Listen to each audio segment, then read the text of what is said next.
فذكر بالقرآن من يخاف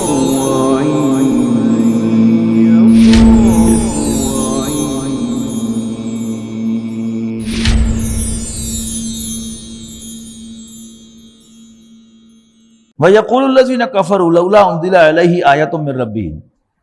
اور یہ کافر کہتے ہیں کہ کیوں نہیں نازل کی گئی محمد پر صلی اللہ علیہ وسلم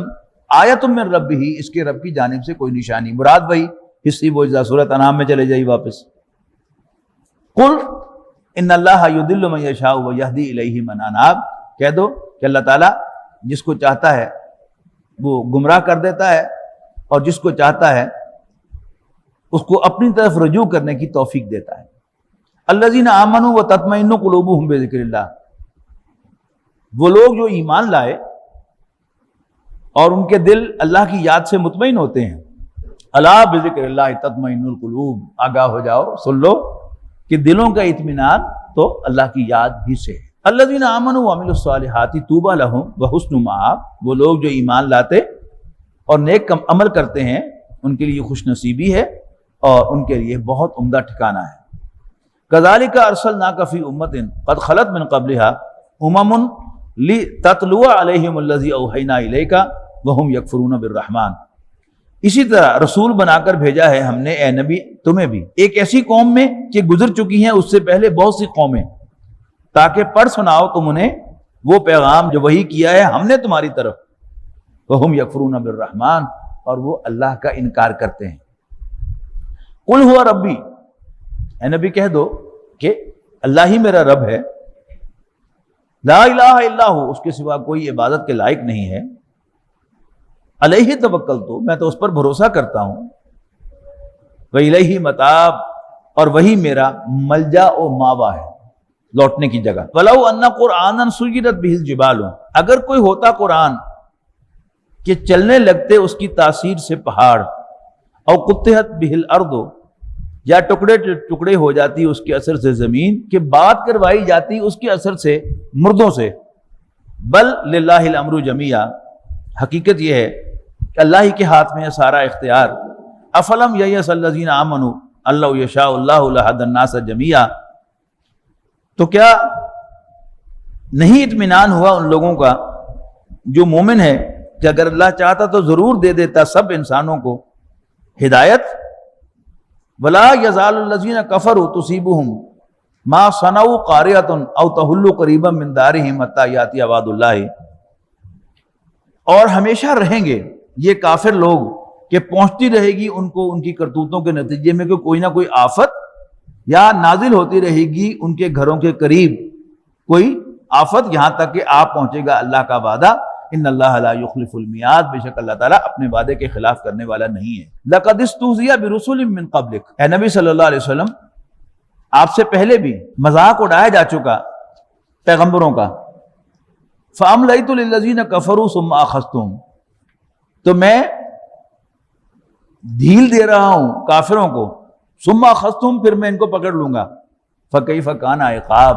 تو پھر کیسا ہی ہوگی میری سزا، میرا عذاب۔ افمن ہوا قائم علی کل نفس بما کسبت،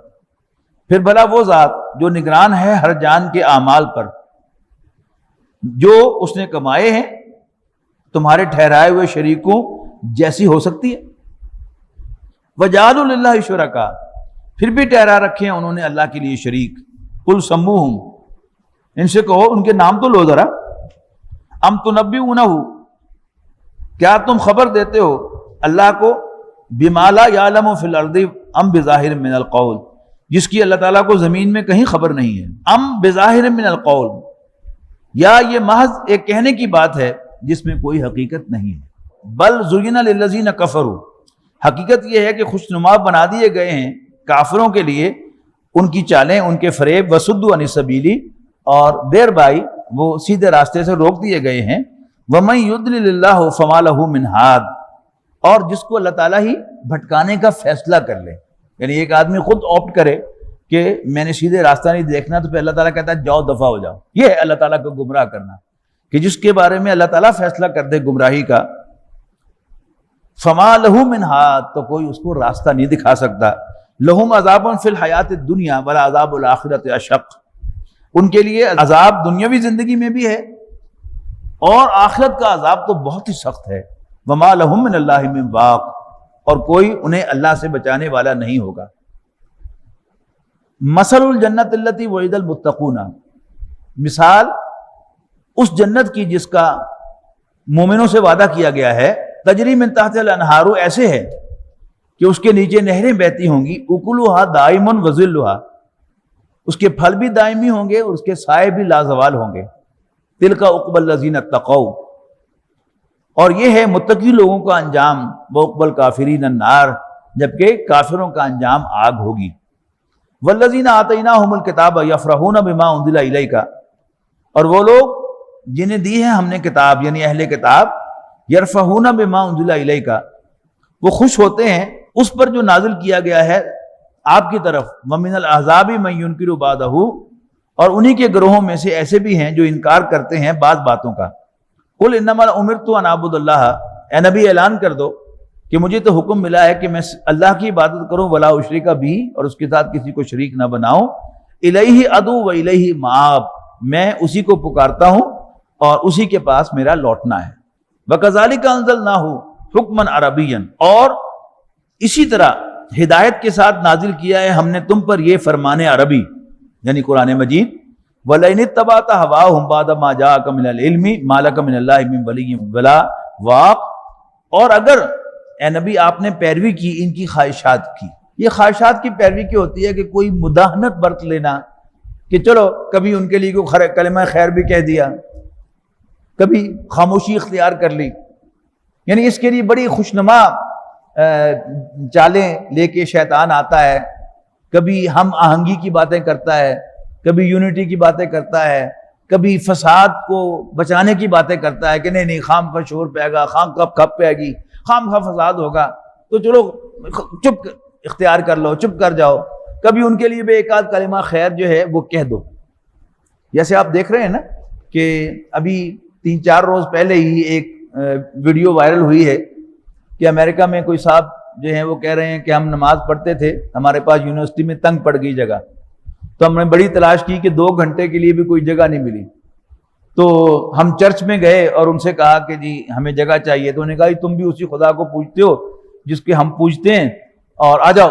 تم یہاں نماز پڑھ لیا کرو۔ بیسمنٹ میں جگہ دے دی، پھر بیسمنٹ بھی تنگ پڑ گئی، انہوں نے کہا کہ تم ہمارے مین فلور پر بھی آ کے نماز پڑھ لیا کرو، تو انہوں نے بڑی کوآپریشن کا ثبوت دیا، اور جو ان کی چرچ کی مخصوص کرسیاں ہوتی ہیں وہ انہوں نے نکال دی، اور جمعے کے دن جو ہے وہ جو مورتیاں ہیں ان پر مسلمان جو ہے وہ پردے ڈال دیتے ہیں اور پھر صفیں بچھا کر اس پر نماز پڑھ لیتے ہیں۔ پھر وہیں پر جو ہے وہ سوال اٹھایا ہے انہوں نے کہ اگر عیسائیوں کو ضرورت پڑ جائے ہماری مسجد کو استعمال کرنے کی تو کیا ہم بھی انہیں اجازت دیں گے؟ اور اس پر وہ ہمارا انٹلیکچوئل طبقہ اور ہمارا جو دانشور طبقہ ہے اور سارا وہ مومبتی مارکا جو ہے وہ سارا اب اس کو اٹھا رہا ہے کہ یہ بڑا اہم سوال ہے۔ ظاہر بات ہے کہ مسلمان جو ہے اس کو تو پھر اہل علم جو ہے وہ بیٹھ کے مشورہ کریں گے، اس کی طرف نہیں آتے۔ وہ فقہا کی تو کوئی اہمیت نہیں، ان میں سے ہر شخص جو وہ خود فقیہ بنا ہوا ہے، حالانکہ باقی ہر معاملہ جو ہے کوئی ٹیکنالوجی کی بات ہے کہ جو ٹیکنالوجی کے ایکسپرٹس ہوں گے ان سے مشورہ کیا جائے گا، کوئی مینجمنٹ کی بات ہے تو جو مینجمنٹ کے ایکسپرٹ ہیں، مینجمنٹ کنسلٹنٹس ہیں، ان سے بات کی جائے گی، لیکن کوئی دین کا معاملہ ہو تو جو دین کے ایکسپرٹس ہیں جو فقہا ہیں ان سے بات نہیں کی جائے گی، ہر شخص فقیہ بن کے بیٹھ جائے گا۔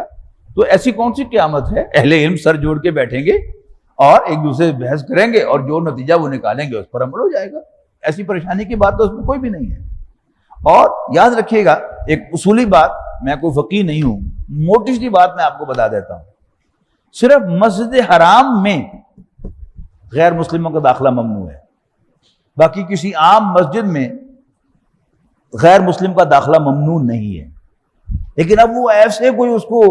وائرل کیا جا رہا ہے اس ویڈیو کو، آپ کی نظر سے بھی شاید وہ گزر چکی ہوگی، اور ایک سوال جو ہے وہ لوگوں کے اندر پیدا کر دیا گیا ہے کہ اسلام مولویوں نے تو کسی اجازت دینی نہیں، مولویوں نے تو اجازت دینی نہیں، حالانکہ نہ انہوں نے کسی مولوی سے جا کے کسی عالم سے جا کے ڈسکس کی یہ بات، اور کوئی ایک عالم تو نہیں ہے کہ جو اس کی اجازت دے۔ ظاہر بات ہے کہ اللہ کے فضل و کرم سے ہمارا جو علم دین کا سٹرکچر ہے وہ بڑا مضبوط ہے، اور ایک سے ایک بڑھ کر دین کا سمجھنے والا، دین کا جاننے والا، فقہ کا سمجھنے والا اسلامی قانون کا جاننے والا موجود ہے، وہ مل کر فیصلہ کر سکتے ہیں، کوئی پریشانی کی بات اس میں نہیں۔ آج تک ہم سنتے چلے آئے تھے کہ جی کندھے سے کندھا جوڑ کے نماز پڑھتے ہیں۔ ہمارے فقہا نے، ہمارے اہل علم نے اجازت دے دی کہ خاص حالات میں اس کی اجازت ہے، تو آپ کے سامنے ہم فاصلے سے نماز پڑھتے ہیں، کوئی ایسی بات نہیں ہے۔ یہ ساری جو ایمرجنسی کیفیات ہوتی ہیں یا کوئی نئی سچویشن ہوتی ہیں، یہ اہل علم ہی بیٹھ کر فیصلہ کرتے ہیں۔ یہ ہر ٹام اینڈ ہیری کو، مجھے اور آپ کو یہ اختیار نہیں ہے کہ ہم اس میں اپنی کوئی رائے دیں اور اس پر اڑے رہیں کہ نہیں ایسا بالکل نہیں ہو سکتا، یہ ہماری حیثیت نہیں ہے۔ یہ اہل علم الحمدللہ اللہ کے فضل و کرم سے ہر بڑے دارالعلوم کے اندر مفتیوں کی پوری ایک ٹیم ہے، ہر دارالعلوم کے اندر، کسی ایک میں نہیں، ہر دارالعلوم کے اندر۔ اور پھر پورے ملک کو آپ اکٹھا کر لیں اور پوری دنیا کے جو علماء ہیں وہ سر جوڑ کے بیٹھیں گے تو انشاءاللہ جو بھی فیصلہ ہوگا وہ صحیح فیصلہ ہوگا، ہمیں اس میں پریشان ہونے کی ضرورت نہیں ہے۔ وَكَذَلِكَ أَنزَلْنَاهُ حُكْمًا عَرَبِيًّا وَإِنِ اتَّبَعْتَ أَهْوَاءَهُمْ، اور اگر تم نے اے نبی صلی اللہ علیہ وسلم ان کی خواہشات کی پیروی کی، بعد ما جاءك من العلم، اس کے بعد کہ تمہارے پاس علم آ چکا ہے، ما لك من اللہ من ولی ولا واق، تو کوئی اللہ کے مقابلے میں تمہارا حامی اور مددگار نہیں ہوگا اور چھڑانے والا۔ وَلَقَدْ أَرْسَلْنَا رُسُلًا مِّن قَبْلِكَ وَجَعَلْنَا لَهُمْ أَزْوَاجًا وَذُرِّيَّةً، اے نبی ہم نے پہلے آپ سے پہلے بھی رسول بھیجے اور ہم نے انہیں بیویاں بھی دی اور انہیں اولاد بھی دی۔ وَمَا كَانَ لِرَسُولٍ أَن يَأْتِيَ بِآيَةٍ إِلَّا بِإِذْنِ اللَّهِ، کسی رسول کے لیے ممکن نہیں ہے کہ وہ اللہ کی اجازت کے بغیر کوئی نشانی لے آئے۔ لِكُلِّ أَجَلٍ کتاب، ہر دور کے لیے ایک کتاب ہے۔ يَمْحُ اللَّهُ مَا يَشَاءُ، اللہ مٹا دیتا ہے جس کو چاہتا ہے، وَيَثْبُتُ، اور قائم رکھتا ہے جسے چاہتا ہے، وَعِندَهُ أُمُّ الْكِتاب، اور اسی کے پاس ہے اصل کتاب۔ وَإِمَّا نُرِيَنَّكَ بَعْضَ الَّذِي نَعِدُهُمْ، اور ہمیں اختیار ہے خواہ دکھلا دیں ہم تمہیں کچھ حصہ اس برے انجام کا جس سے ہم ان کو ڈرا رہے ہیں، او نَتَوَفَّيَنَّكَ، یا اے نبی ہم آپ کو لے جائیں، فَإِنَّمَا عَلَيْكَ الْبَلَاغُ، تو آپ کے ذمے پہنچانا ہے، وَعَلَيْنَا الْحِسَابُ، ہمارے ذمے حساب لینا ہے۔ آپ ذرا توجہ سے پڑھیں، اس آیت کو، یہ ہلا دینے والی آیت ہے کہ تو اپنا کام کر، اسی اپنا کام کر لا۔ بڑی حیرانی ہوتی ہے بعض اوقات قرآن مجید میں نبی اکرم صلی اللہ علیہ وسلم میں وہ غصہ ہوتا ہے اللہ تعالیٰ کا کافروں پر، لیکن جیسے وہ پنجابی کا محاورہ ہے کہ بیٹی کو ڈانٹ کر بہو کو سنایا جاتا ہے، یعنی کہا گیا کہ یسألونک عن الساعۃ ایان مرساہا، یہ آپ سے پوچھتے ہیں قیامت کے بارے میں کہ کب واقع ہوگی، فیما انت من ذکرہا، تمہیں اس سے کیا سروکار۔ بڑی عجیب بات ہے کہ ایک پیغمبر جو صبح و شام آخرت سے ڈرا رہا ہے اور لوگ اس سے پوچھ رہے ہیں کدوں آنی ہے، اگر اس نے پوچھ ہی لیا کہ کدوں آنی ہے، لیکن اللہ تعالیٰ اس معاملے میں بڑا اسٹرکٹ ہے کہ وہ میرا کام ہے، فیما انت من ذکرہا، تمہیں ان سے کیا سروکار۔ تو اسی طرح کا انداز یہاں ہے کہ فَإِنَّمَا عَلَيْكَ الْبَلَاغُ، یقیناً تمہارے ذمہ پہنچانا ہے، تم اپنا کام کرو، وَعَلَيْنَا الْحِسَابُ، اور ہمارے ذمہ حساب ہے۔ ایسی آیات بڑی عجیب ہوتی ہیں، یہ بالکل اسی طرح ہوتا ہے جیسے دادا پوتے کے سامنے اس کے باپ کو ڈانٹ دے، لیکن اس بچے کا باپ دادے کا تو بیٹا ہوتا ہے نا، لیکن پوتا بڑا امبیرس محسوس کرتا ہے کہ میرے باپ کو ڈانٹ پڑ گئی۔ لہذا نبی اکرم صلی اللہ علیہ وسلم کے امتیوں کے لیے بڑی امبیرسمنٹ ہوتی ہے کہ جی اللہ کے رسول کے ساتھ اللہ تعالیٰ نے اتنا روکھا سا جواب دیا ہے، لیکن وہ مالک ہے، سب اس کے بندے ہیں، میں بھی اس کا بندہ ہوں، میرے ماں باپ، میرے دادا پردادا سب اللہ کے بندے تھے، میرے بچے بھی اللہ کے بندے، ہم سب کے بچے بھی اللہ کے بندے، اللہ کے پیغمبر بھی اللہ کے بندے، اور اللہ تعالیٰ کے بڑے بڑے ولی وہ بھی سب اللہ کے بندے۔ اللہ تعالیٰ جس کو چاہے جیسے چاہے بلا لے۔ اور ویسے بھی آپ نوٹ کیجئے گا کہ ایک بہت بڑے محدث تھے، شیخ الحدیث تھے، کوئی 120 سال کے قریب انہوں نے عمر پائی، تو جامعہ اشرفیہ میں جب وہ پڑھاتے تھے تو نیلا گنبد مسجد میں عربی میں نے پڑھی تھی ایک کتاب مولانا علی اصغر صاحب سے کہ جو ڈسٹرکٹ خطیب تھے لاہور کے اور نیرا گنبد مسجد کے خطیب تھے. تو انہوں نے کہا کہ ہم نے ایک دفعہ مولانا رسول خان صاحب سے پوچھا جو بڑے عمر رسیدہ بزرگ استاد تھے کہ قل کا ترجمہ شاہ عبد القادر صاحب کرتے ہیں تو کہہ اور مولانا شرف تھانوی صاحب کرتے ہیں آپ کہہ دیجئے, کون سا ترجمہ صحیح ہے؟ تو مولانا رسول خان صاحب نے کہا اللہ اپنے بندے سے مخاطب ہے, مولوی اشرف تھانوی کو نہیں چاہیے کہ بیچ میں ادب و احترام لے کے آ جائے. تو اللہ تعالیٰ اپنے بندے سے مخاطب ہے. ہمارے لیے نبی اکرم صلی اللہ علیہ وسلم ایسے ہیں جیسے ہم زمین پر کھڑے ہیں اور وہ آسمان پر بیٹھے ہیں, لیکن اللہ تعالیٰ کے سامنے کون ہے؟ وہ اللہ کے بندے ہیں. تو اصل میں جو بڑا ہے وہ بچے کو بالکل چھوٹا کہہ کر بلائے تو وہ زیادہ اس کے لیے عزت کی بات ہے. یعنی اللہ تعالیٰ نے مجھے ڈاکٹر بنا دیا, اگر میرے والد صاحب مرحوم بھی مجھے ڈاکٹر صاحب کہہ کے بلانا شروع کرتے تو میرے لیے تو شرمندگی کی سوا اور کچھ بھی نہ ہوتا.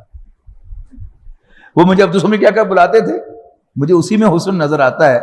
کہ میرے والد مجھے بلا رہے ہیں. اگر وہ مجھے ڈاکٹر صاحب کہہ کے بلانا شروع کرتے تو شاید مجھے یقیناً آئے کہ میرے والد صاحب مجھے بلا رہے ہیں. تو یہ ایک بات جو ہے وہ ایک اینگل سے اور طرح نظر آتی ہے, اسی کو آپ دوسرے اینگل سے دیکھتے ہیں تو اور طرح نظر آتی ہے. تو اس طرح کی آیات آپ کو اور بھی مل جائیں گے قرآن مجید میں کہ جس میں اللہ تعالیٰ جو ہے وہ بڑے روکھے انداز میں رسول اللہ صلی اللہ علیہ وسلم کو کوئی بات کہتا ہے, لیکن ذرا آپ اللہ تعالیٰ کی طرف سے اس زاویے سے دیکھیں گے تو آپ کو بات بالکل صحیح معلوم ہوگی. تو یہ بھی اسی کا ایک بڑی خوبصورت مثال ہے. فَإِنَّمَا عَلَيْكَ الْبَلَاغُ وَعَلَيْنَا الْحِسَابُ, تو تمہارے ذمے پہنچانا ہے اور ہمارے ذمے حساب لینا ہے. تم اپنا کام کرو, مجھے اپنا کام کرنا آتا ہے. مجھے سجیسٹ نہ کرو, مجھے پٹیاں نہ پڑھاؤ کہ میں نے کب عذاب دینا ہے اور کیسے عذاب دینا ہے, کہاں سے عذاب لینا ہے. مجھے اپنا کام خوب آتا ہے, تم اپنا کام کرو and let me do mine. اولم یروا انا ناتی الارض ننقصها من اطرافها, کیا یہ نہیں دیکھتے کہ ہم چلے آ رہے ہیں اس زمین پر اور تنگ کر رہے ہیں اس کے دائرے کو. واللہ یحکم لا معقب لحکمہ, یہ اصل میں کیا تھا؟ اصل میں تو جو اس کا مفہوم ہے وہ ہے کہ کیا مکے والے دیکھتے نہیں کہ ہم اس سرزمین کو ان پر تنگ کر رہے ہیں, وہ گھیرے میں آ رہے ہیں. لیکن اضافی طور پر جیسے وہ مخصوص ایک انداز ہوتا ہے نا سیکولر سوچ کا, وہ کیا ہے کہ جو جیولوجسٹ نے کہا کہ زمین دن بدن سکڑ رہی ہے, اس آیت سے ثابت ہو گیا کہ زمین دن بدن سکڑ رہی ہے. سکڑ رہی ہوگی, لیکن یہ قرآن مجید کا موضوع نہیں ہے. یہ مکے والوں کو سنایا جا رہا ہے کہ ہم اس زمین کو, مکہ مکرمہ کو تم پر تنگ کرتے جا رہے ہیں دن بدن. واللہ یحکم, اللہ تعالیٰ حکومت کر رہا ہے, لا معقب لحکمہ, اور کوئی اس کے فیصلوں پر نظر ثانی کرنے والا نہیں ہے. وہو سریع الحساب, اور وہ جلد حساب چکانے والا ہے. وقد مکر الذین من قبلہم, یقیناً بہت سی چالیں چل چکے ان سے پہلے جو لوگ تھے وہ بھی. فللہ المکر جمیعا, لیکن فیصلہ کن چال تو اللہ تعالیٰ ہی کی ہے. یعلم ما تکسب کل نفس, وہ جانتا ہے ہر شخص کی کمائی کو. وَسَيَعْلَمُ الْكُفَّارُ لِمَنْ عُقْبَى الدَّارِ, ان قریب کافروں کو بھی معلوم ہو جائے گا کہ آخرت کا گھر کس کا ہے. وَيَقُولُ الَّذِينَ كَفَرُوا لَسْتَ مُرْسَلًا, اور کافر کہتے ہیں کہ تم اللہ کی طرف سے بھیجے ہوئے نہیں ہو. قُلْ كَفَى بِاللَّهِ شَهِيدًا بَيْنِي وَبَيْنَكُمْ, کہہ دو کہ اللہ کافی ہے میرے اور تمہارے درمیان گواہی دینے کو. وَمَنْ عِنْدَهُ عِلْمُ الْكِتَابِ, اور وہ شخص بھی کافی ہے جس کے پاس آسمانی کتاب کا علم ہے.